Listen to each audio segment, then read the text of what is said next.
সাধারণ জনগণ হিসেবে চাই যে আমি যেন নিরাপত্তা পাই, আর কিছু দেখবো আমি দেখবো না যে কোন দল কি করলো না করলো, কিন্তু আমি চাই যে স্বাভাবিকভাবে আমি যেন রাস্তায় হাঁটতে পারি।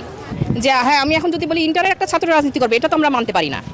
বা স্কুল ছেলেবেলে কিছু তো যে দেখলাম ভিডিওতে দেখতেছি আবল তাবল বাচ্চারা 7-8 বাচ্চারা টিচারে ধরে পিটাচ্ছে, এগুলো তো আসলে আমরা আশা করি না। 24-এর গণ অভ্যুত্থানে ছাত্রদের ভূমিকা, অন্তর্বর্তীকালীন সরকার গঠন, অতঃপর নতুন রাজনৈতিক দল গঠন হলো জাতীয় নাগরিক কমিটি ও বৈষম্যবিরোধী ছাত্র আন্দোলন।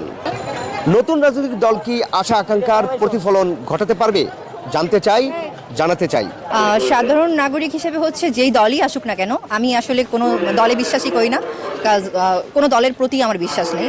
আমি একজন সাধারণ মানুষ হিসেবে আমার যেই দলই আসুক না কেন, আমার চাওয়া হচ্ছে যে আমরা যেন শান্তিতে থাকতে পারি, নিরাপদে থাকতে পারি। আমাদের বাচ্চারা যেন শান্তিতে এবং নিরাপদে তারা বড় হতে পারে, মানে নিরাপত্তা।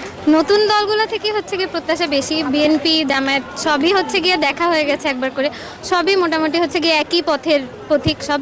তো হচ্ছে গিয়ে নতুন দলের থেকে একটু ভালো কিছু এক্সপেকটেশন রাখবো। নিজের জীবনের মাকে ত্যাগ করেই মাঠে নেমেছিল, তো সুতরাং তাদেরকে দেশকে তাদের নিজের প্রাণ উজাড় করে দেওয়ার মতো তাদের মানে ইচ্ছা শক্তি তাদের রয়েছে, এটা আমরা দেখেছি। যে পৃথিবীতে যদি পরিবর্তন আসে, নতুনদের হাত ধরেই আসে। ছাত্ররা যে নতুন দল করতেছে, তাদের কাছে প্রত্যাশা তারা যে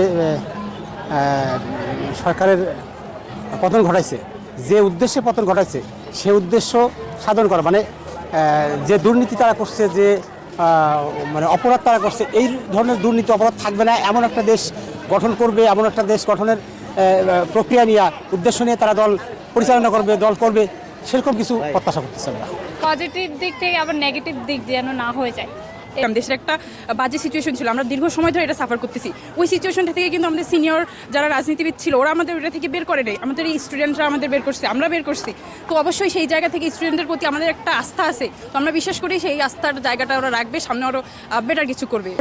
আমার ছোটবেলা থেকেই দেখে আসছি যে এই আওয়ামী লীগ বিএনপি এবং এদের যে অতিষ্ঠ সব কিছু মেলায় এখন যদি নতুন কিছু পাই সেই আশায় আছি যে আমাদের তো সময় শেষের দিকে। এখন কি এদেশে এই যে আওয়ামী লীগ বিএনপির যে একটা কি বলবো, এর থেকে বেরোয় এসে নতুন কিছু দেশকে কি কেউ দেবে কিনা, সেটার দিকেই তাকিয়ে আছে আসে মূলত। জনগণের প্রত্যাশা পূরণে কতটা সক্ষম হবে নাহিদ, সার্জিস, হাসনাতের গড়া নতুন এই রাজনৈতিক দল? ঢাকা থেকে নুরুল ইসলাম খান, বাংলাদেশ টাইমস।